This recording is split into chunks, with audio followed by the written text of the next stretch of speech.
Hey guys, so it's me, Nicolette Mashile, and today I want to talk a little bit about dividends, right? But remember that none of my videos constitute as financial advice. If you are looking for financial advice, please speak to somebody who is certified and registered with the FSCA.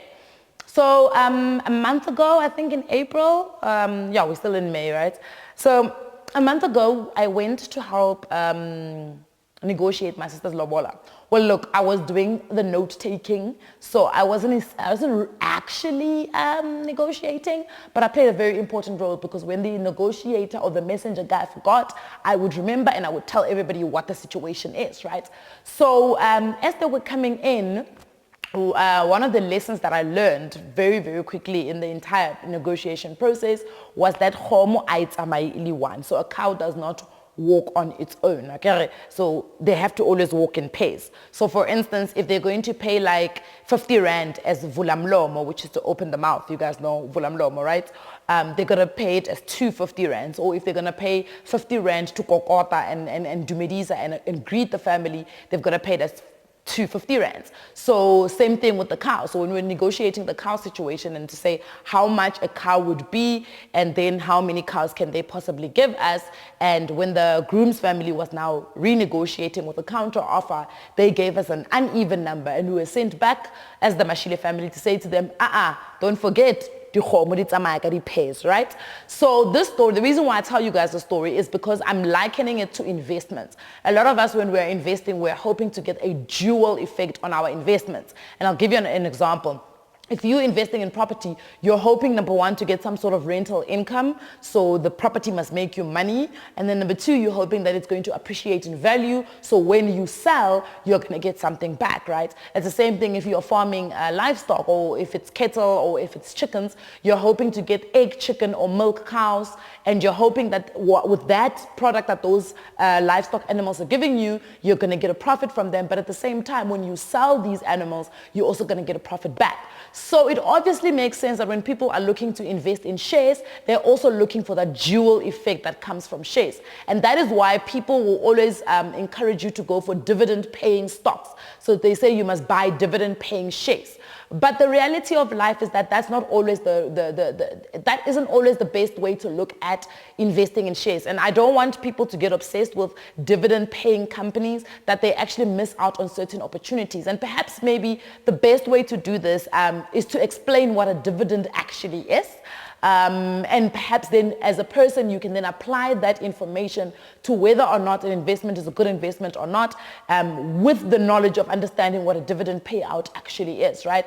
Because I see a lot of people with the Barloworld Khula Sizwe shares scheme. People are asking, when is it going to pay dividends? When is it going to pay dividends? And I'm sitting there thinking, this is a new company. How are you expecting it to already be paying you out dividends? It's the same thing when we were proposing the property stock fall. People were like, when is the company going to start paying dividends? It's a new company.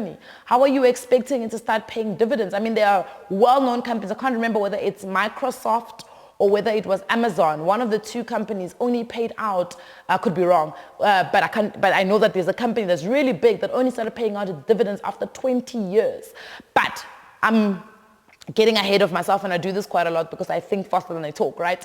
So a dividend basically is a thank you that your boss at work never gives you, right? It's a company saying, thank you for actually buying into the company and believing in the philosophy, believing in the company, and we want to say thank you in proportion to the amount of shares that you're actually holding. So who actually gets dividends? You only get dividends if you are a shareholder of a certain company, right? So if you're holding Standard Bank shares, you would then get dividends proportional to how many shares you actually hold at Standard Bank. So for instance, if Standard Bank pays out 10 Rand per share as a dividend, wouldn't we all be lucky? They pay 10 Rand a share. However many shares that you've got, you would get that out as a dividend. So you will take your amount of shares and you multiply by the dividend.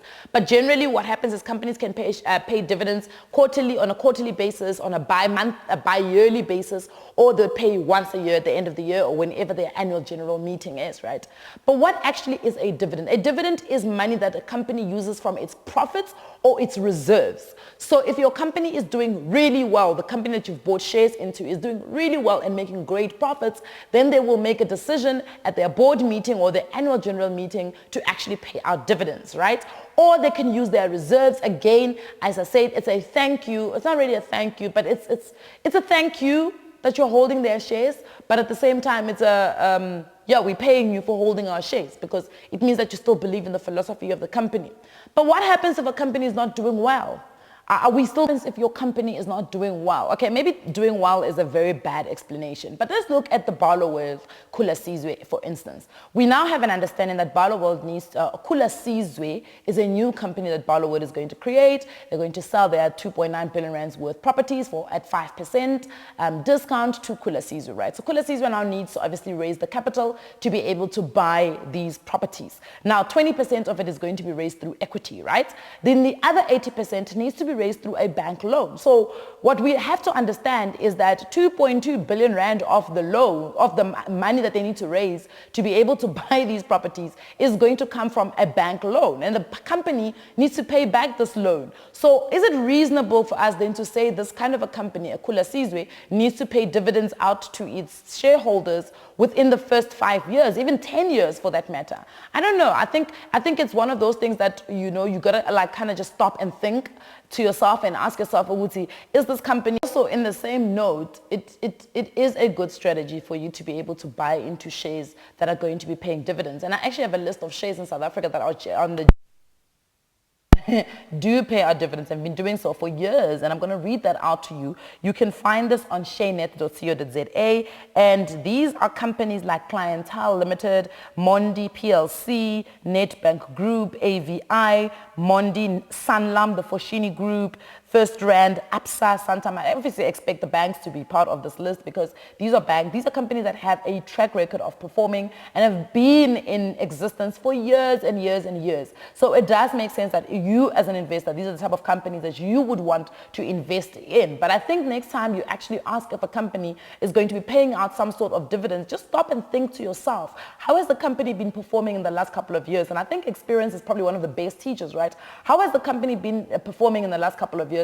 Have they paid out dividends before? Is it worth it? Am I okay with understanding that the company still has so much more potential to grow, and therefore, you know, I can only expect it to pay dividends out maybe in a couple of years, 10 years, 12 years, 13 years. Remember also, it takes quite a while for a company to actually settle and be a well-performing company that can afford to pay out dividends. And probably the most important thing that I will always say to people, dividends can be paid in two ways. So they can be paid out in cash, or they can be paid out as shares. So the company can actually just say they're paying out dividends, but release a couple of more shares, and then they will be able to give it to their shareholders. But for me, what is really important is that if you are going to be paid in dividends, rather take that money and actually reinvest it so that you are able to buy more shares of that company, more shares of that. Guys, I'm so sick. I've got tonsillitis. It's killing me, and I'm trying my best to speak as well as possible, but I am struggling, right? Anyway, so it probably makes more sense for you to reinvest the money that you get paid out in dividends. I see mine always gets paid into my bank account, and I get annoyed because I'm just like, listen, you are delaying my compounding. You are disturbing my compounding effect. But yeah, I think that's really all I wanted to say about dividends. I think it's very important people understand what dividends are before we start getting obsessed with dividends and actually passing of great opportunities for us to actually be part of a company that's about to build a company that's got so much potential because we are trying to chase dividends. That's all I'm going to say.